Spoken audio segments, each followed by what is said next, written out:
Hello friends, आज हम बनाने जा रहे हैं कटहल की सब्ज़ी। इसके लिए मैंने कटहल लिया है 250 ग्राम। इसको अच्छे से गर्म पानी से वॉश कर लिया है। और ये मैंने 3 प्याज लिए हैं, 1 अदरक का टुकड़ा और 7 से 8 कर लिया लहसुन की। हमने इसका पेस्ट बना लेना है इस तरह से। उसके बाद हमने कटहल को मैरिनेट करना है। तो इससे गर्म पानी से वॉश करने के बाद हम इसमें हल्दी पाउडर डालेंगे 1 चम्मच। उसके बाद हम इसमें धनिया पाउडर डालेंगे 1 चम्मच। उसके बाद हम इसमें लाल मिर्च पाउडर डालेंगे। गरम मसाला डालेंगे आधा चम्मच। लाल मिर्च पाउडर डालेंगे 1 चम्मच और आधा चम्मच नमक डालेंगे। ये स्वाद अनुसार आप डाल सकते हो नमक मिर्च। उसके बाद हम इसमें बेसन डालेंगे 3 चम्मच खाने वाले स्पून से और इसको अच्छे से मिक्स कर लेना है। हमने इसमें पानी ऐड नहीं करना है। और ये देखिए फ्रेंड्स, इस तरह से हमने मैरिनेट करके इसे 5 से 6 मिनट रख लेना है साइड में। उसके बाद हम ऑयल गरम करेंगे कढ़ाई में। आप इसको डीप फ्राई भी कर सकते हैं, पर मैं इसको सैलो फ्राई कर रही हूँ। इस तरह से हमने इसमें एक एक करके पीस डालना है और इसको सैलो फ्राई कर लेना है। ये देखिए, इसको साइड रख देंगे हम सैलो फ्राई कर। उसके बाद हम इसकी ग्रेवी तैयार करेंगे। तो ये मैंने कढ़ाई में ऑयल लिया है। आप सरसों के तेल में ही इसको बनाएं, ज़्यादा टेस्ट आता है। उसके बाद हमने इसमें जीरा, काली मिर्च, लौंग और तेज़पत्ता डाल लिया है। आप इसमें और भी खड़े मसाले यूज़ कर सकते हो।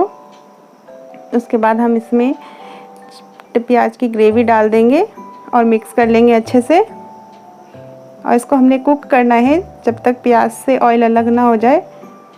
उसके बाद हम टमाटर की प्यूरी बना लेंगे। ये मैंने 3 टमाटर लिए हैं। और देखिए फ्रेंड्स, हमारा प्याज अच्छे से कुक हो गया है।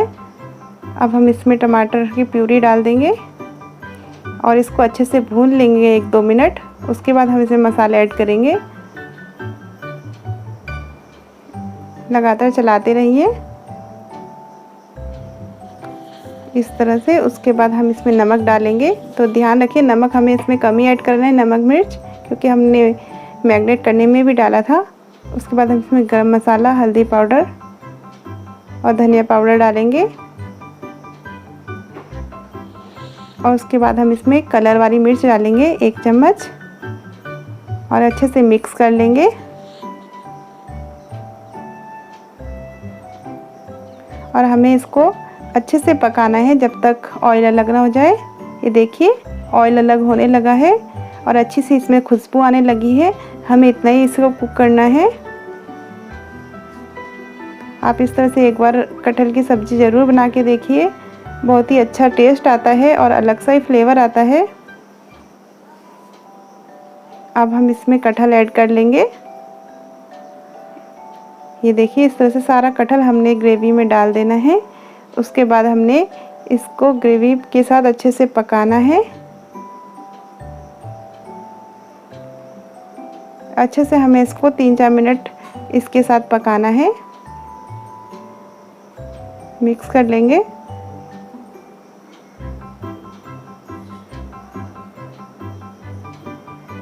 फ्रेंड्स, इस तरह से आप एक बार ज़रूर बना के देखिए। इसमें ऑयल भी कम लगता है और बहुत ही टेस्टी कटहल बनता है।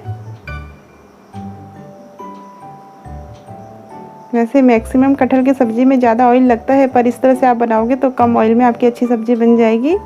उसके बाद हम इसमें 1.5 गिलास पानी डाल लेंगे। अगर आपको अपनी ग्रेवी गाढ़ी लगती है तो आप इसमें थोड़ा पानी और भी ऐड कर सकते हैं।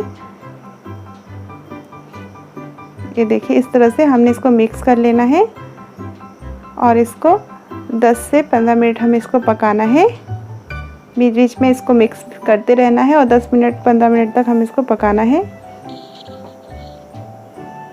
ढक देंगे, इसको ढककर हमें पकाना है लो फ्लेम पर। देखिए, उसके बाद हमारी सब्ज़ी 10-15 मिनट में बिल्कुल बनकर रेडी हो चुकी है। कटहल भी अच्छे से गल गया है। और आपको मेरी रेसिपी कैसी लगी मुझे कमेंट बॉक्स में ज़रूर बताइए और मेरे चैनल को लाइक और सब्सक्राइब कीजिए। धन्यवाद फ्रेंड्स।